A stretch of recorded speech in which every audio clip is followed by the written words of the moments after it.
Shep. Yep. Since he's the only one who knows that he's a button maker.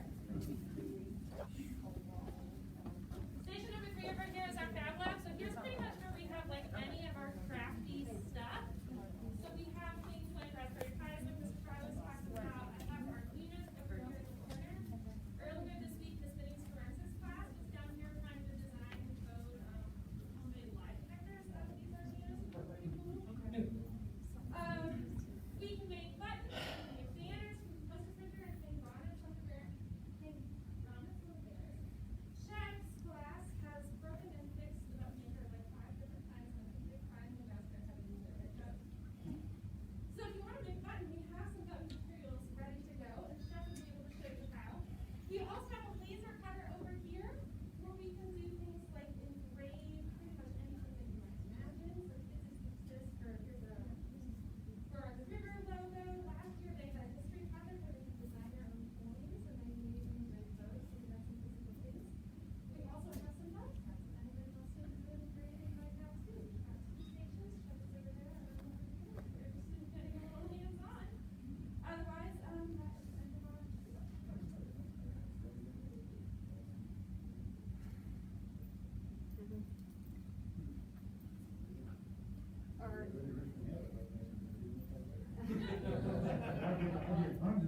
Where everybody had his good name down.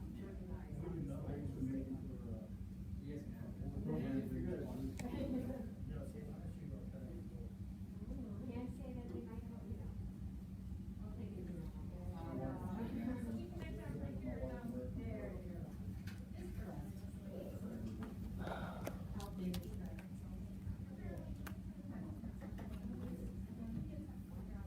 First part disappeared. I can't even find it. So you restarted it just now. I'm so crushed. Why did I do that? Sometimes I think things I know I do. I should have restarted it sooner. I think Facebook too. There is, there's nothing you can do about it. And this didn't start right away. Oh yeah, this is our air filter. So when it's lasering, we don't want any of those particles to go there and circulate it. So we have an air filter in there, and it just like really properly sucks everything out.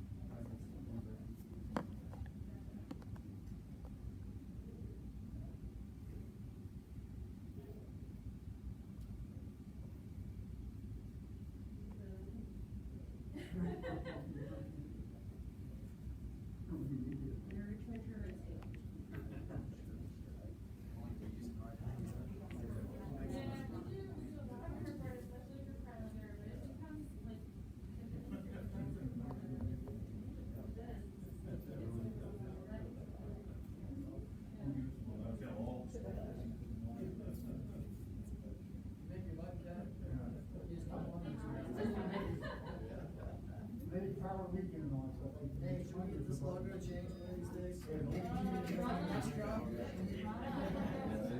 not a priority. I'm not yet. I'm waiting for it to finish standing. What did you want to do? Turn that fan on. Thank you very much.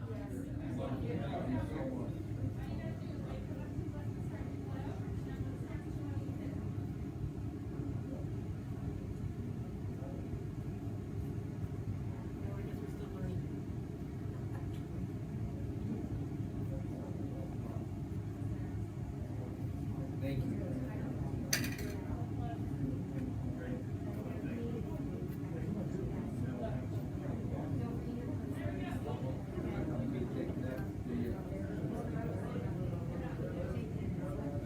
I'll get that. I'll see you. Thank you so much. Thank you, thank you, thank you. There's the roaring river right there.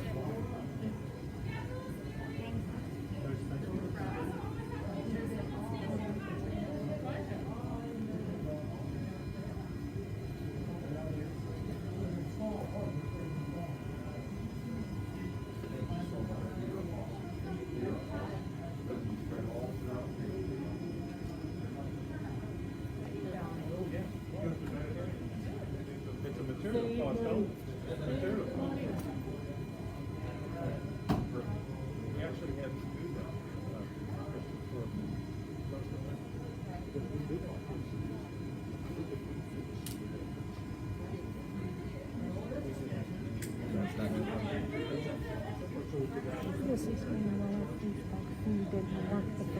They just restarted it not too long ago. Okay.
Thank you all.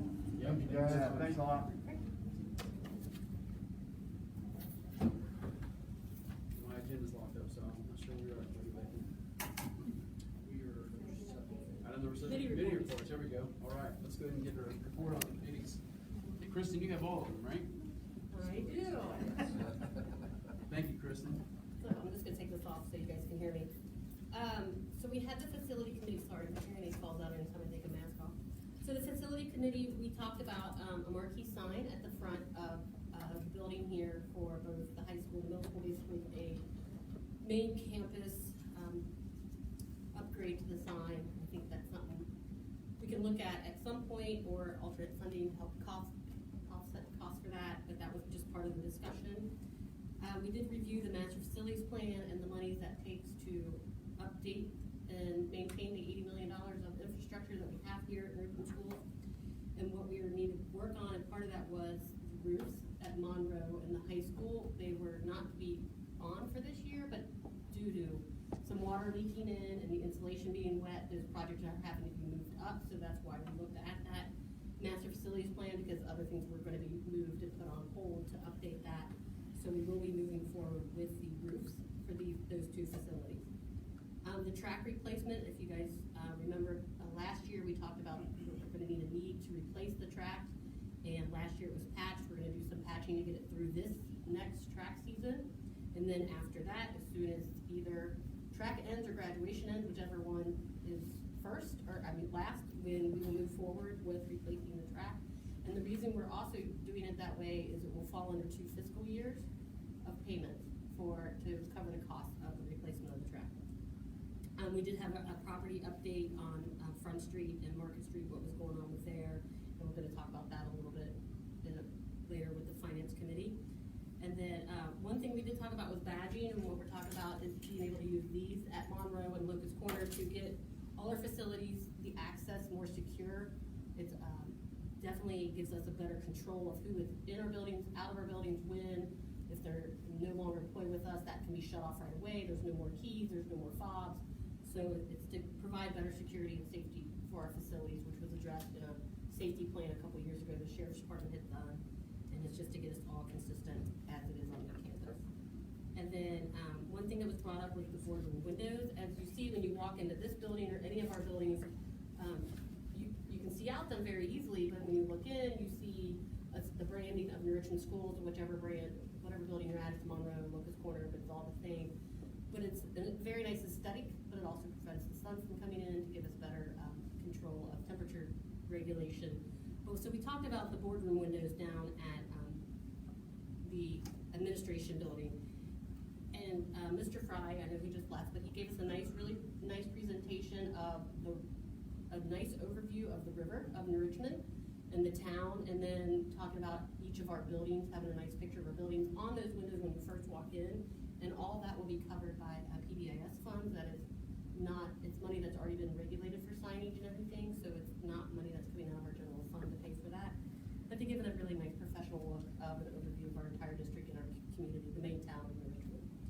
And then the only other thing that we brought up was auxiliary access. So as as you well know, to get into our stadium and our baseball, softball fields, or any other access is a key. And there's not a lot of control over who still has keys, who doesn't have keys, who's made copies of the keys. So one thing we've talked about was maybe having all that rekeyed in the winter, and then providing like a sign-off sheet that comes with the responsibilities of having a key. And if you violate those as a coach or whoever has access to that, you will take whatever is deemed a punishment or whatever needs to happen to try to control who actually has access to all our other facilities, not just our school buildings. I mean, we just talked about it's an $80 million infrastructure. We got to do what we can to kind of protect it. So that was really the biggest things for the facility committee. I'll stop there. That way, if you guys have any questions, those, since Kevin and I were both there, we can address them if there's any, or if anything I've missed, Kevin. No, I think I covered it all, Kristen. Any questions? All right, so then we'll go on to finance. So the big things on the finance committee, we did have an offer on the Market Street, and we did discuss that purchase and what we want to do moving forward with that. I don't know if that needs to be an agenda item at some point, only when it's purchased, I believe. Is that correct? Yeah. So we did discuss that in executive session as is required by law, so we're not overstepping our bounds there. And then Front Street, they are gonna be doing some drilling that came up in the finance committee because that happened after, we got notice of that after the facilities meeting. And it was just a mention of, to keep us up to date on the property. So they are gonna be doing a second drilling for the abatement of that property. And then the Zimmer plant, if you haven't already heard, which we've all watched the news, the Zimmer plant will be closing in 2027. The biggest discussion we had is that most likely, in our opinion, will probably happen sooner. So we as a district need to start preparing for that yesterday.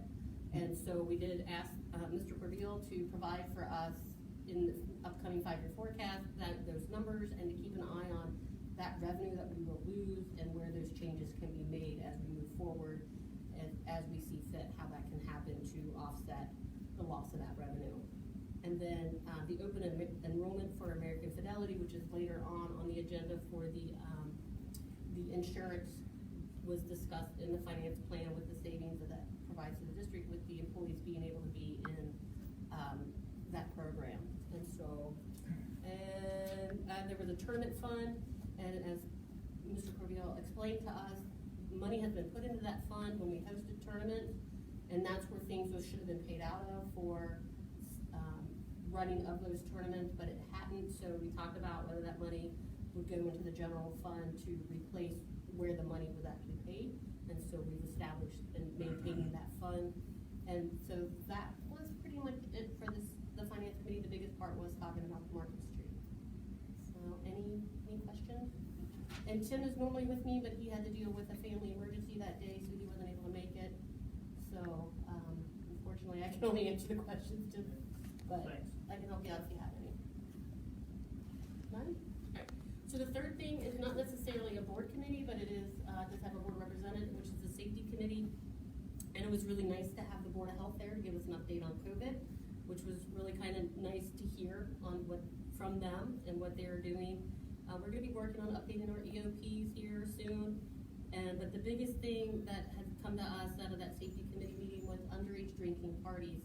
And because of that, Mr. Miller and our law enforcement of all the districts that cover our buildings and some of our first responders that would maybe treat some of our students that might be involved in that if they over inebriate, we'll be doing a Facebook Live tomorrow at 2. So we ask everybody to tune in. If they can't see it live, it will be on the Facebook page later for them to view, to talk about the importance of what can happen to you as a parent if you decide to host these kind of parties, and for our students, or even for our athletes if they are involved in something like that. So try to catch that tomorrow if you can.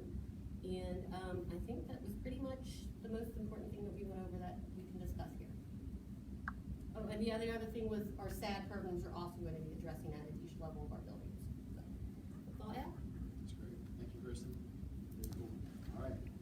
Item number 8, superintendent's report. We are so appreciative. We have just finished our first quarter. We're starting the second quarter, and as for those who follow these board meetings throughout the pandemic, back to August, I wasn't sure really if we could get to the first week, the first day, the first month, and here we are, the first quarter's complete. And I'll say it like I did last board meeting, I'll say it again, it's because of a lot of hard work. Our staff are certified or classified, our parents are doing a phenomenal job, our students are just doing a great job, so it couldn't happen without everybody pulling in the same direction, moving forward, that we're able to continue to have school for as long as we can, and that's what we can do, so, just a thanks to our community for all their efforts and continue to have school. Since the last time we've met, when we made the decision to have all day, everyday school, we changed some of our morning routines in terms of kids, instead of going to the breakfast in the cafeteria, they go right to their first period teacher now. And that was taking away a lot of our meeting times that our principals had with our staff members and department meetings and so forth. So what we began about a month ago, or some weeks ago, was a 1 hour later arrival on Wednesdays. Very appreciative of the board support on this. It's been tremendous. It gives our staff a set-aside block of time to get together, to collaborate, to work together. You can't have a true professional learning community that's fully effective without giving teachers time to collaborate and work together. So we plan to do this for the rest of the year. It's a set-aside time, and the potential is unlimited. Part of these next few Wednesdays is going to be to continue to get ready for Election Day. This was something that was decided many months ago, is that kids won't be on campus, staff won't be on campus Election Day, but we are still having school using our remote learning plan, which the board adopted a few months ago. We want to do a tremendous job with that and get ready for that. That's what our teachers are working on. So on Election Day, again, we're having school, just not in our buildings. And at each level, there's a required number of minutes they need to be logged in, interfacing with their teachers. The teacher will also give them some additional work to do to balance out their day. As we talked about in our labor management committee meeting, a student, the workload should feel the same. If you go to New Bridgeman High School for a day, or if you're taking part in remote learning for a day, the effort expended should feel the same. Not less, not more, because we need to make sure that education continues. So we're looking forward to that, and then we'll be ready. If the Claremont County Board of Health should say, hey, we need to shut schools down for a while, or we have a snowstorm, or ice, or flooding in the springtime, unless it's something that doesn't make, like if people lose electricity, we couldn't do this, but we're gonna plan on continuing to have school even when these calamity days would hit us. The beauty of this will be now, if we have bad weather coming in, but it's overnight, we're not sure of the timing, we can make the call the night before to let our parents know, our staff members know, hey, tomorrow is going to be a remote learning day. So they have time to get their daycare plans and get situated and get our staff ready. So we feel this would be a real plus for our district, a real plus for our district. So those are my superintendent's comments. Are there any questions on any of those? And is there also in the event we have flood days as well? Yes. Yeah, it could be for, yes, a flood, electrical storm, ice, whatever the case may be, that we'll be able to continue education if we can. It is 2020, we should prepare for it all. It is 2020. We have devices pre-K through 12. We have devices for our kids pre-K through 12, much of it grant funded. We have Amazon Fires for pre-K, we have iPads for K1, we have Chromebooks 212. So we feel like we're really in a great spot. All right, great. Thank you. Anything else? All right, moving on, item number 9, human resource items, please. The consent part of the HR agenda, it is somewhat brief tonight. Requesting the hiring of a bus driver. It's just a replacement for somebody who had retired. There are a couple of other substitutes. We want to get our winter supplementals together as those coaches begin to work with those kids and get ready for our winter sports seasons. Also our volunteers. We hosted a playoff game this past Friday. We're going to host one this Friday, and the Ohio High School Athletic Association reimburses us for costs associated with this, so we're really happy about that and give our people a chance to earn a little bit of extra money. So that's what you'll see on the agenda. is some staff numbers and the amount, but again, we're the flow-through. We're reimbursed by the Ohio High School Athletic Association. Some additional, cross-country, track meets, soccer sectional, security, also all part of providing a great environment for our students. We have one unpaid medical leave request, and that is the extent of the consent item of the, of human resources. Great. Motion to approve the, items is read. Make a motion. All right, Todd, second? I'll second. All right, Tim, any discussion? All right, James, roll call, please. Mr. Wells. Yes. Mr. Wooten. Yes. Mrs. Bennett. Yes. Mr. Dufault. Yes. Mr. Waldron. Yes. Motion approved. Moving on, next item. Human resource, I'm sorry, treasury report, sorry, item 10. Yes, I have two items on the agenda today for your approval. My first consent items would be the committee meeting minutes. We had the personnel committee meeting, policy committee meeting, our regular meeting minutes from September, curriculum committee meeting minutes, facility committee meeting minutes. And those are the minutes. So the financial reports that I have for you today, I just kind of want to give you an idea of how the market's been playing out. This past month, the month of September, we had $1.5 million worth of bonds called back. Those are interest accruing bonds, and the fact that those were called back will basically do what we've been expecting anyway at this time, as far as a reduction in our interest revenue that we were forecasting for fiscal year 21. September marks the 25th completion of fiscal year 21, and we ended with a $15.2 million cash balance. I also want to reiterate the expense of the coronavirus.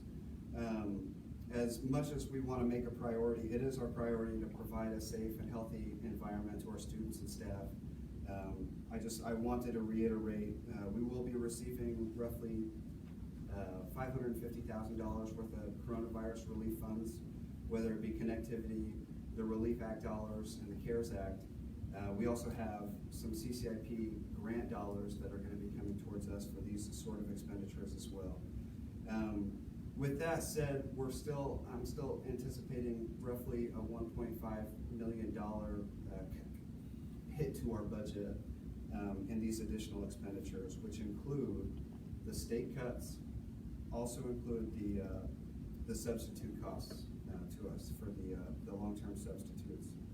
I also wanted to put on your radar, Mrs. Bennett covered it a little bit earlier, but the closure of the Zimmer plant. There was mention of the 5-year forecast, which I will be presenting next month, just as a heads up. Since the Zimmer plant is expected to close 2027, that obviously extends beyond what we could forecast. So taking the current information that I have with it closing 2027, we may or may not see some numbers pertaining, some revenue decreases specifically for the PPUP, the Public Utility Personal Property of the Zimmer plant. The district receives roughly $2.5 million. We'll receive roughly $2.5 million this fiscal year for public utility personal property for the Zimmer plant. Even after the Zimmer plant closes, we won't lose 100% of that revenue. There will still be a value to the property, to the building, if they don't destroy it right away. So we'll still see some tax revenue come from that, which will help us. The longer they can extend the closing, the better. We do have suspicions that they'll probably close a little sooner than 2027 though. And as soon as we get that information, then we can start building that into the 5-year forecast. I want everybody to kind of be aware of the substantial revenue loss this could be. The district's already facing quite a bit of, we have a revenue problem. It just keeps going away with the electric deregulation, the closing of Beck Jordan, now the closing of Zimmer. Then obviously with the coronavirus, it's just, we're taking hit after hit, and we're definitely trying to do our best to work with it.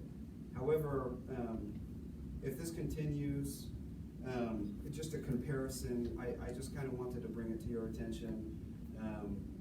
If we were to compare it with the levy that we just passed this year, which I will take every opportunity I can to thank the community for passing, it could basically eat up roughly 50 to 60% of the levy we just passed.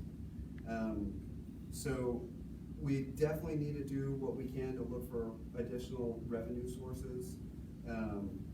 You know, we need to come up with some options on how to combat these revenue losses that the district's facing. One thing that I did want to bring to your attention, from the time period of March to August, I was able to reach out to our insurance companies. And I know it's not a lot, but every penny helps the district. So with the help of Luke Cox and Andy from Transportation, we found out that we had roughly 21 vehicles that weren't being utilized during the time the school was shut down to the time that the school went back into session in August. So we reached out to the insurance company, and we found out that we could get a refund basically for the sitting fleet during that time, and we'll be receiving roughly $2,500. Again, it's not a lot of money, but we're really doing everything that we can to look for these additional revenue sources or ways that we can bring some money back to the district. So those were some things that I wanted to point out to you. The next consent item is I'd like to thank Walmart for their $5,000 donation of school supplies that they have donated to us. I know that the students will be able to utilize those supplies and will really benefit from that. So thank you so much, Walmart.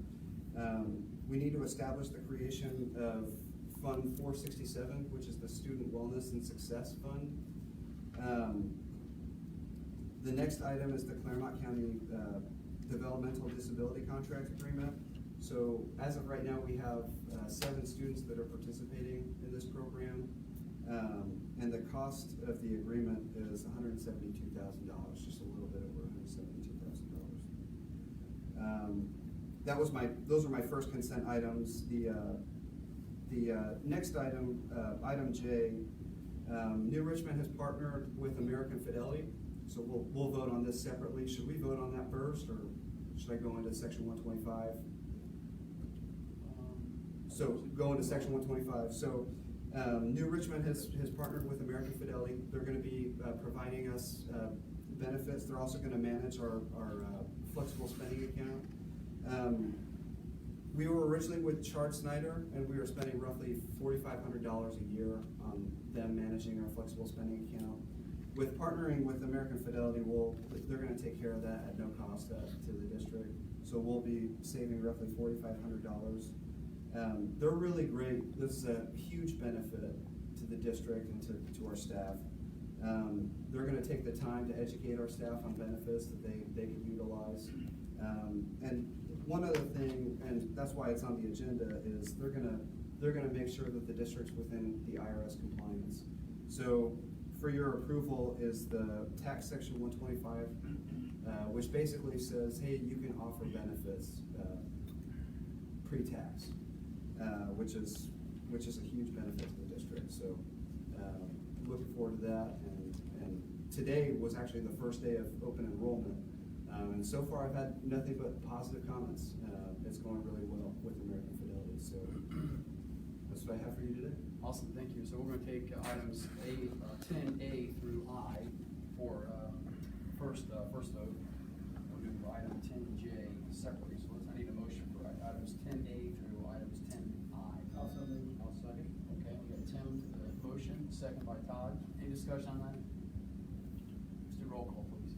Mr. Wooten. Yes. Mrs. Bennett. Yes. Mr. Dufault. Yes. Mr. Walriven. Yes. Mr. Wells. Yes. All right, motion approved. Now we're going to do a vote on item 10J. Any motion, please? I'll make the motion. Thanks. I'll second. Second. Todd? Any discussion? Mrs. Bennett, Yes. Mr. Dufault, Abstain. Mr. Wallerman, Abstain. Mr. Wells, Yes. Mr. Wooten. Yes. Thank you. All right, moving on to item number 11, please, communication report. Oh, hold on. Let me get staged here before it all flattens. I'm sorry, it's gonna be a bad video there. Oh, thank you. Get off my pad. I have notes and they're good ones too.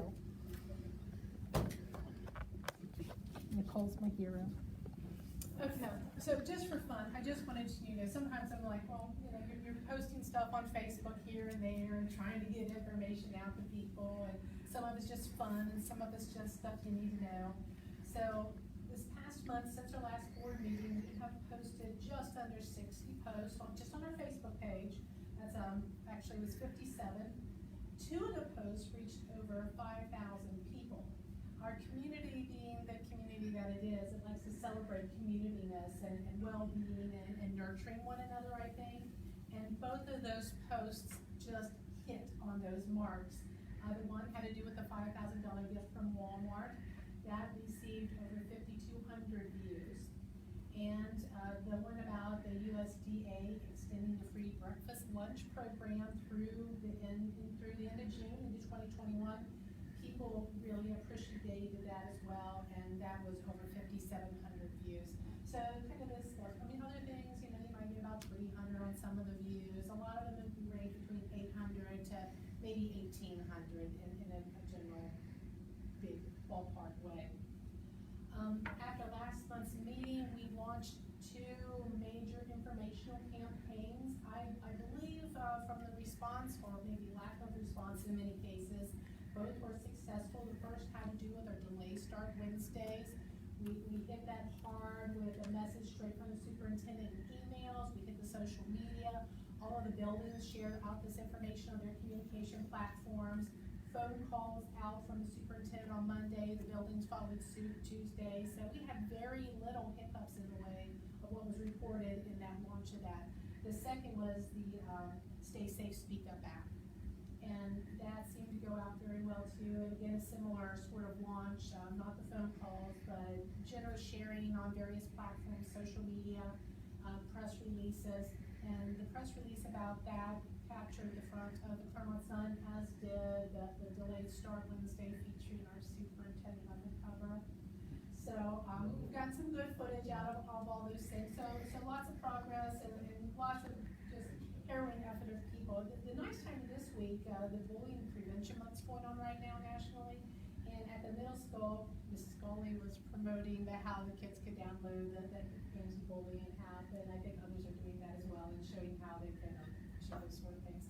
That's the report. Very cool, wonderful. Awesome. Thank you so much. Thank you for that. All You're right, awesome. item number 12, You're executive session. It's recommended the Board of Education enter into executive session for purpose of consideration of the appointment, employment, dismissal, promotion, demotion, or compensation of a public employee in accordance with the Ohio Revised Code 121.221. I'll ask for a motion to move us into executive session. Also move. All right, Kevin, second please. I'll second. All right, Kristen, thank you. All right, and roll call please. Mr. Dufault, Yes. Mr. Wallerman, Yes. Mr. Wells, Yes. Mr. Wooten, Yes. Mrs. Bennett. Yes. Or we'll be operating into an executive session. There'll be no more public business tonight. Thank you for joining us this